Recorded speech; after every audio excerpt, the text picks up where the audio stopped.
What's up, y'all? I'm back. First of all, I want to apologize for how everything is looking. I'm in the middle of moving, just moved out of my apartment, and I'm not in my own house right now, so I can't actually record in the house I'm living in right now. So here I am. I just saw The Invisible Man Saturday night, I believe, starring Elizabeth Moss and Aldous Hodge. The guy that played Invisible Man is unknown, but his name might pop at the bottom of the screen. So, I only saw this movie because Elizabeth Moss is an actress that I've kind of been supporting for a minute. I've seen her Handmaid's Tale show. I didn't see it, but I've seen the previews. I think it's doing pretty good, and I'm sure if I started watching it, I could get into it. I think I'm gonna start watching that show. She's just a great actress, man. Her facial expressions are phenomenal. She has that look, and this is not a diss to her. She has the facial expressions of a distraught woman. She can easily do it, and she makes it believable. And for some reason, it works with her.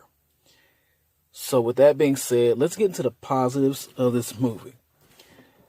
All right, so the positives of this movie. It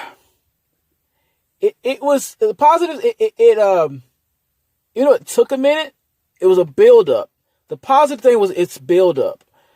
It took a minute for the Invisible Man to start to really get crazy. And let me first of all say the plot. The plot. If you're not in touch with the plot of this movie, she's in this relationship with this abusive dude. He's crazy, but he's in this whole little house where he has like a fortress of like science projects and artillery, and I don't know what kind of dude he actually is. It never really got to the back story of him, but he was doing some kind of projects, man, and he had her captive in his house, to be real with you. So there was that going on, and she had to plan to escape and everything and blah blah blah. And a while after she escaped, supposedly he passed, which we all know he didn't if you see the trailer, so I'm not spoiling anything. And so that's when the stuff starts going down, because she thought she got away from this dude. Yeah. So, yeah, I mean, the plot is crazy. It wasn't bad. Plot wasn't bad. The buildup was good. It took a minute for him to really get wild, because he's not rap tight. He's insane, right? There was one part of the movie that had me like, oh, snap. And I literally squunched up. Like, I didn't see that coming. It was so raw. It was so raw what the man did. The Invisible Man in this movie is ridiculously a savage type psycho dude. Seriously.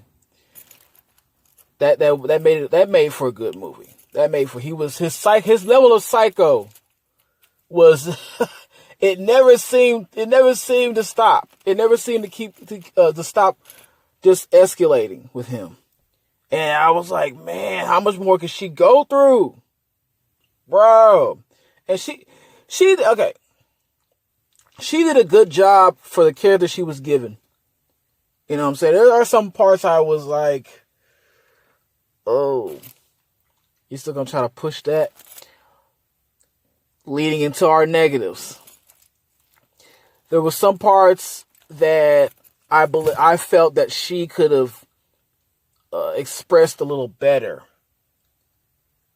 Because I would think that when something like this would happen to somebody, that they would react a certain way, not that way. But I understand that that everything that he was doing to her, she was just losing her mind. I understand all of that. So people will be entertained by that regardless.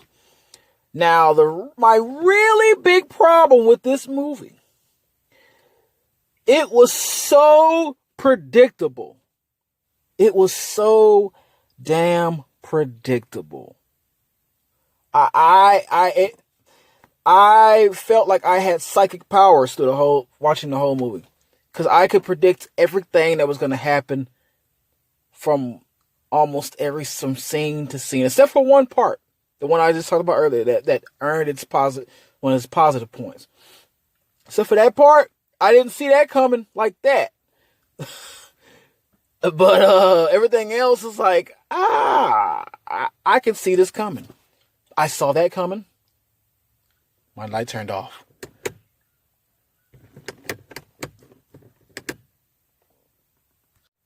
Sorry about that, but I'm back. Yeah, so I saw this coming all the way up until the end. All the way up until the end. Where I was like, the end was kind of cool. Even though it wasn't like, but I was like, yeah, that's how you do it, baby. That's how you do it. The ending was satisfying. I'll say that. It was satisfying. Like, yeah, of course she's going to do that. Of course that's how it's going to pop off. I'm not going to say what happened, but it was crazy. It was crazy how it ended. But the in-between was so predictable. It hurt. It really hurt the movie. Not extremely bad, but that pretty much was like. And plus, there was some things some moves that she was making that were very stupid. It made her characters look really stupid. I hate to say it, but that's just the dang truth. It made her seem really dumb. And other characters seemed dumb too. Like, of course they can't see the Invisible Man, but you don't know what, it was one of those, I'll say this, I'm going to give it, an eye. An eye, cool. It almost hit the hell yeah mark, but not quite. The predictability really hurt its chances. I'll tell you what Invisible Man movie that I really liked, and still it tops this one, Hollow Man with Kevin Bacon. Classic. Ever have a chance to go check that out? Check that out. Watch that first, and then go see this movie. And then you tell me which one you thought was better. All right? Do that for me. Don't forget to like, share, and subscribe. And I'll be back hopefully on my regular type of video look. Hopefully. All right. Peace.